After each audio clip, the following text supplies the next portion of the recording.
Get you more detail on this story now. Bain Company has left Business Leadership South Africa after the first part of the state capture report. Our business reporter Kopano Gumbi joins us for more detail and exactly what this means. Kopano, so they believe they've been mischaracterized. How so? That's exactly what they're telling us to do. It's an interesting development from this ongoing outcome of the state capture report. Bain & Co. South Africa themselves now telling us that they are willing to step away from Business Leadership South Africa, telling us that although they feel like they've been mischaracterized through the state capture report, they acknowledge that some of their past actions may have led to what we have seen at SARS, specifically with how the organization was dismantled. Now, just to give a little bit more background on that, SARS was was taken apart quite systematically over the years, and Bain is known to have been instrumental in that process.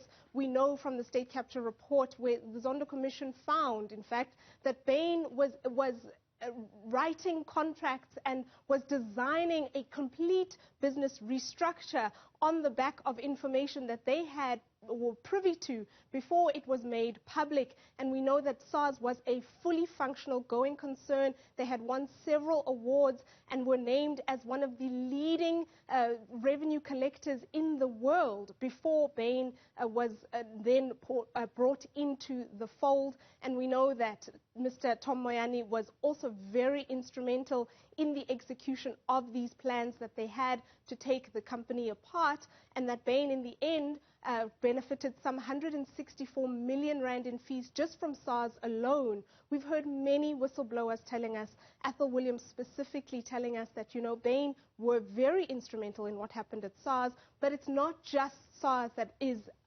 could potentially have fallen prey to the kind of practice that Bain decided to execute. In fact, he mentions a few other companies, namely Telkom and a few other public state-owned entities, DSTV, etc. All of them, he says, may have been fallen prey to how Bain executed these practices in asking for excessive fees. But now Bain & Co. is telling us that, all right, well, if this is the case, we are going to step away from Business Leadership South Africa. We've heard the calls that have come to say we need to reconsider our position in this organization. They say they respect, the statement they released today says they respect the work that BLSA does. They respect the outcomes and the findings of the Zondo Commission, although they may not agree necessarily that their role was as significant as we now see it was.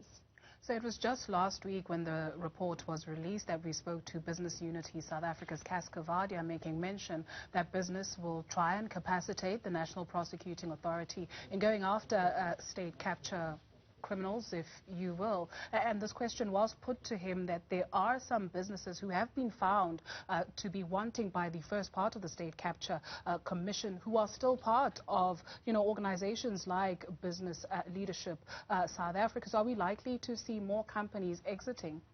Well, that would be what I think many from the business community are now asking for. But what we find quite interesting with this Business Leadership and Bain situation specifically is that it is Bain & Co. who decided to take the initiative to withdraw from this organization. And despite the pressure that was put on BLSA, they were adamant and they stood by their decisions regarding this company. In fact, Newzroom Afrika did speak to Busi Mavuso just last week, where she was defending their position as Business Leadership South Africa. And I know that we have a short clip of that, and let's listen to that.